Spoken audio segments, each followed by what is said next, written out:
Por que alguns animais possuem venenos tão potentes?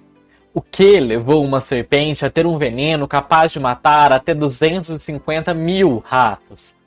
Quais os mecanismos responsáveis por essa evolução do veneno em diversas espécies? Vem conferir tudo sobre os venenos, nesse vídeo de hoje. Eu sou o Jordan, biólogo e mestre em Ecologia de Biomas Tropicais, e sejam muito bem-vindos ao canal Eterna Busca.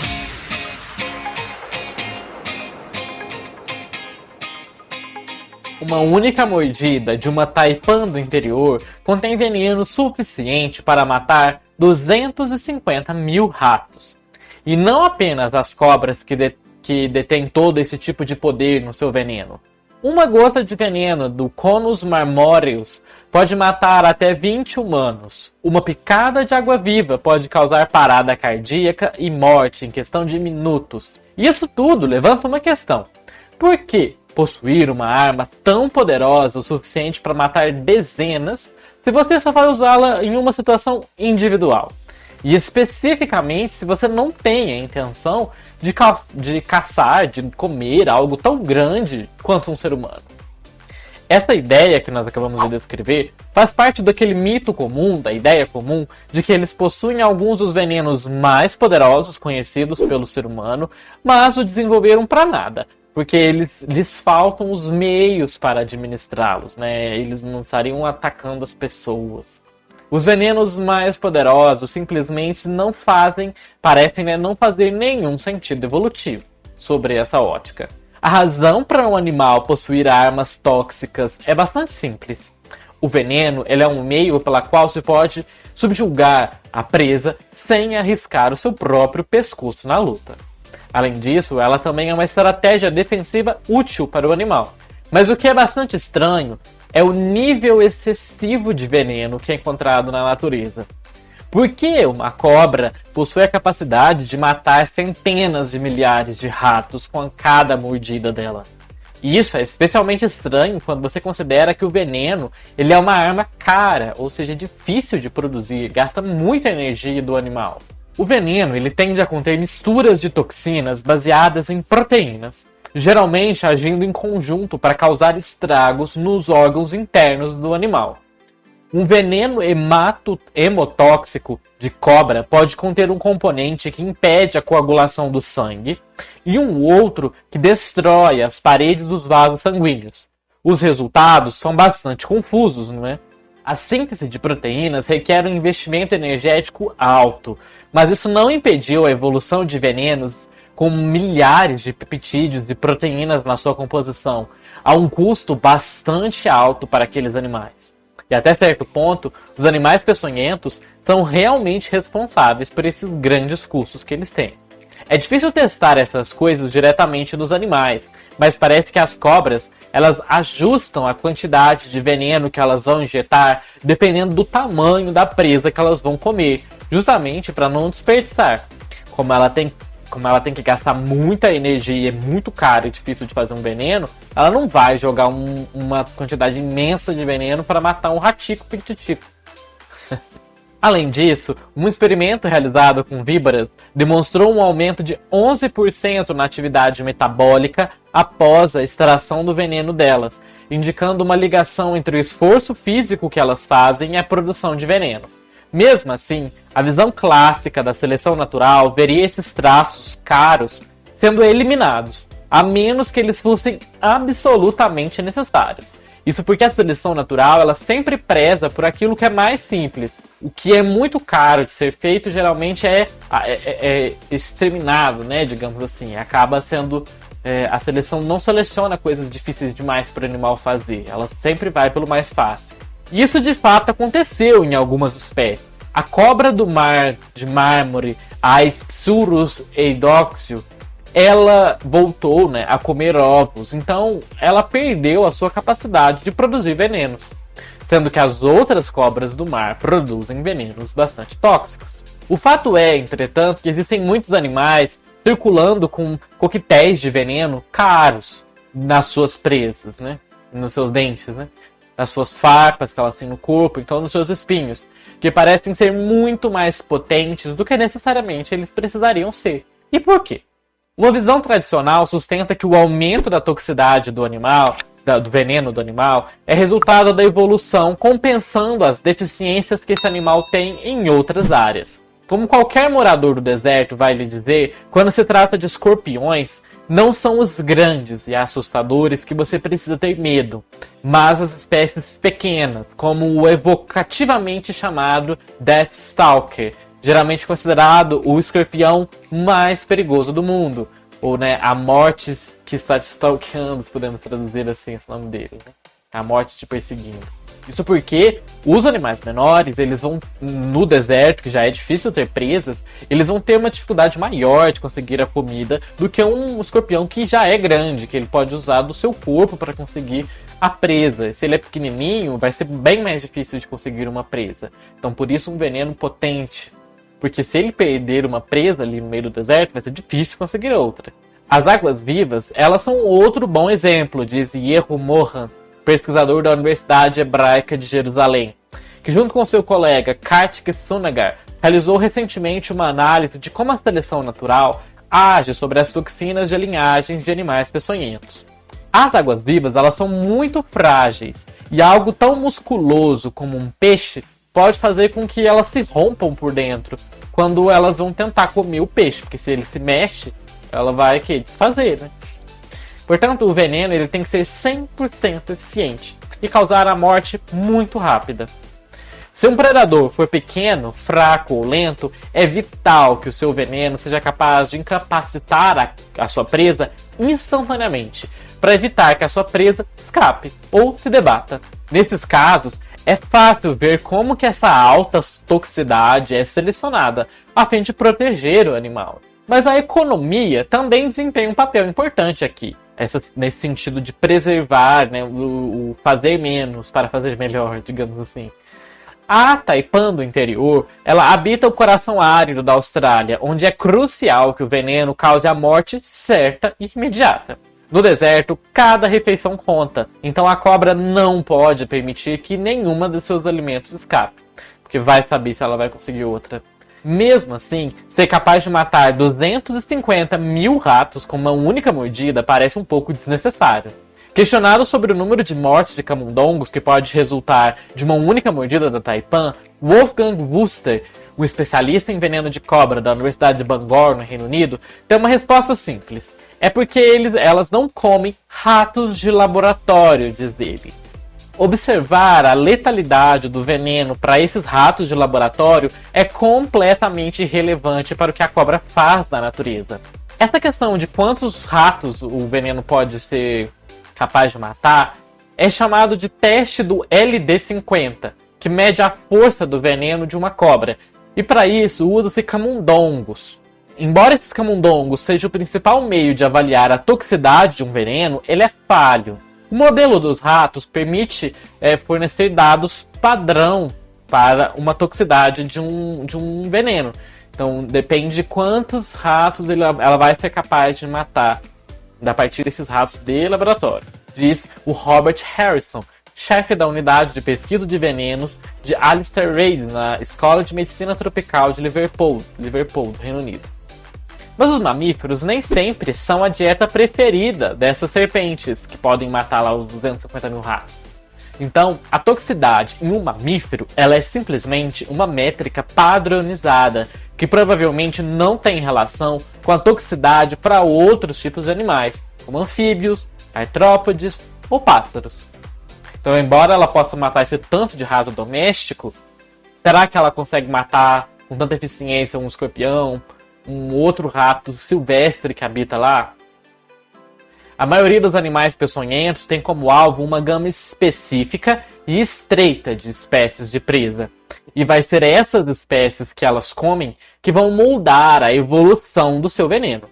O que resulta é uma corrida armamentista coevolucionária. A presa, ela desenvolve resistência ao veneno, apenas para então ela vai ser confrontada com um veneno mais forte. Porque se a cobra não tiver um veneno mais forte, não vai matar o rato que é resistente. Então ela faz um mais rápido, faz um veneno mais poderoso. Aí o rato desenvolve resistência, ela faz outro. E assim a evolução vai moldando esses venenos muito potentes. Não existe uma toxicidade absoluta, diz Wooster. Se você quer saber o quão tóxico algo é, a primeira coisa que você deve se perguntar é: o que você quer matar? Claro que não é à toa que os venenos são testados em ratos. O ensaio foi projetado principalmente para estabelecer a toxicidade em mamíferos, ou seja, para nós, a fim de informar um design de um antiveneno, explica Harrison. Ou seja, é preciso saber como é que o veneno age em nós, mamíferos, para poder desenvolver um antiveneno. O soro antiofídico também, por exemplo, né? E nós já falamos aqui no canal sobre um outro caso de venenos de plantas usadas para o tratamento de picada de cobra. Eu vou deixar linkado aqui para vocês conferirem sobre essa linha de pesquisas para usar plantas para poderem combater picadas de cobra, especialmente em locais na qual é difícil chegar a um centro médico, né? Mas sempre ressaltando, se você for picado por uma serpente, é obrigatório que você possa ir imediatamente a um posto, a um atendimento de saúde, para evitar ferimentos graves, como eu já falei nesse vídeo sobre a picada de serpentes. Lá eu detalho mais sobre o que acontece no corpo de uma pessoa que é picada. O que acontece é que nem todos os mamíferos são tão suscetíveis assim ao veneno de cada espécie. Por exemplo, os mangustos, os esquilos terrestres e até mesmo os ouriços são capazes de resistir e sobreviver muito bem a picadas de certas cobras, mordidas que poderiam facilmente matar pessoas. Há uma espécie de camundongo em Israel que pesa cerca de 20 gramas, e ele pode sobreviver a uma mordida de uma víbora com escama de serra que faria você, que está assistindo então eu, sangrar por quase todos os orifícios e em tratamento intensivo para poder combater isso, diz Wooster. Wooster apontaria uma boa quantidade que houvesse uma mãe de rato, né, durona lá na Austrália, que poderia sobreviver ao veneno da taipan. Né, os ratos que convivem com a taipan muito provavelmente conseguem resistir muito mais eficazmente do que os nossos ratos criados no laboratório. Este super rato ali que nós estamos propondo, que vive na região que convive com essa serpente, desenvolveu a sua resistência à picada da víbora porque é um componente chave da dieta da cobra. Ou ele tem a resistência, ou ele é comido. Paradoxalmente, alguns animais são particularmente vulneráveis a toxinas precisamente porque eles são visados especificamente por animais peçonhentos. Víboras com escamas da serra, as X, que se alimentam principalmente de escorpiões, por exemplo, possuem venenos especialmente desenvolvidos para matar escorpiões. Um veneno também foi observado nas cobras corais, que possuem venenos direcionados que são mais tóxicos para as suas espécies que elas se alimentam. Lembrando que existem centenas de espécies de corais, por isso não tente diferenciar uma coral falsa de uma verdadeira, porque nem mesmo especialistas podem diferenciar facilmente uma coral falsa de uma verdadeira só olhando para ela assim superficialmente, ainda mais de longe. Então não vão por isso. Então as corais, elas desenvolvem venenos especializados para peixes, elas comem peixes, roedores ou outros tipos de cobras, caso ela coma outras cobras. Nesses casos, é provável que as espécies de presas em questão não estejam sob uma pressão para desenvolver formas de sobreviver ao veneno, se ela come muitas diferentes, né? Porque em seu habitat, as cobras venenosas, elas provavelmente são incomuns. Se eles estiverem enfrentando ataques de uma variedade de predadores, por exemplo, se o peixe ele é comido pela cobra, ele é comido pelo jacaré, ele é comido pela onça, ele é comido por sei lá mais quais outros predadores, dificilmente ele vai desenvolver resistência ao veneno da serpente, que é só mais uma que o está predando. Mas se ele vive num lugar que ele só é predado por uma espécie de serpente, provavelmente ele vai desenvolver a resistência a esse veneno. A produção de várias toxinas está ligada à evolução do veneno também. Pelo menos no início, né? Quanto mais componentes diferentes são incorporados ao veneno, menor a probabilidade de uma espécie de presa ter imunidade a cada um dos compostos. Como nós já falamos aqui, o veneno ele pode ter substâncias que coagulam o sangue e substâncias que destroem a parede sanguínea do sangue. Então, se o animal desenvolve resistência a um, ao outro dificilmente ele vai ter. Então, quanto mais se soma propriedades diferentes ao veneno, mais complexo o veneno fica e mais ele vai ser letal. Em seu artigo recente, Suniger e Mora descobriram que este é de fato o caso em alguns grupos de animais, como as cobras e os caramujos, que se tornaram venenosos há relativamente pouco tempo no seu passado evolutivo, né? Os caracóis cone, eles são muito venenosos, uma das espécies mais venenosas do mundo. Porém, alguns animais peçonhentos, como o caso das águas-vivas, de algumas aranhas, das aranhas em geral e das centopeias, que têm uma história de vida muito mais antigas de serem peçonhentos, eles produzem uma variedade menor de toxinas no seu veneno. Parece que eles passaram por um segundo estágio de evolução, onde a seleção, ela, digamos, purificou essas toxinas, ela selecionou as mais eficientes para matar e ficou essas substâncias específicas no veneno dessas aranhas, centopeias e de várias águas-vivas. Diferente do veneno de algumas serpentes e de caracóis, que por serem mais jovens, não passaram por esse segundo processo de seleção que faz com que o veneno selecione quais substâncias são as mais tóxicas. Então o veneno desses animais, alguns deles, é muito complexo, tem muitas substâncias, então ele acaba sendo muito mais letal por isso. No caso das aranhas, como o veneno ele requer um gasto metabólico alto, se no passado evolutivo dela ela já percebeu que é essa e essa substância que ela precisa produzir para ser letal, não tem por que ela produzir essa e essa. Ela já pode produzir essas direto. Isso é o que a seleção vai selecionando com o passar dos séculos. Felizmente, nenhuma espécie venenosa conhecida ela evoluiu especificamente para matar nós humanos. E ainda assim, existem milhares de casos documentados de mortes humanas após encontros infelizes com serpentes, com águas-vivas, com escorpiões e outras criaturas venenosas. Os primatas simplesmente não parecem estar propensos a desenvolver resistência ao veneno, explica Worcester. Portanto, as chances são de que algo que desenvolveu um veneno potente o bastante para matar alvos, né, matar presas altamente resistentes a esse mesmo veneno, com certeza vai ter potência o bastante para matar um ser humano. Obviamente, é importante estudar como os venenos afetam a fisiologia humana.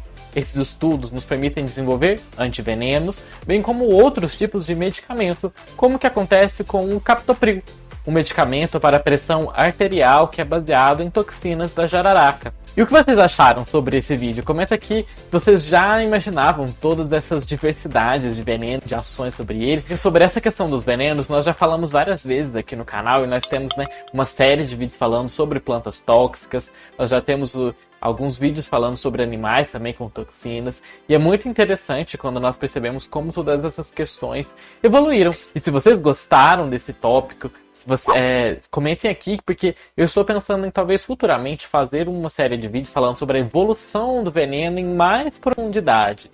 Vamos investigar por que os animais chegaram a desenvolver isso, como isso aconteceu na evolução. E eu quero deixar outra indicação aqui para vocês, agora que esse vídeo está acabando, de um vídeo que eu falei da planta mais tóxica da Austrália, que a composição da toxina dela é bastante parecida com o veneno das aranhas. Então você pode vir aqui conferir. E vejo vocês no nosso próximo vídeo e até mais!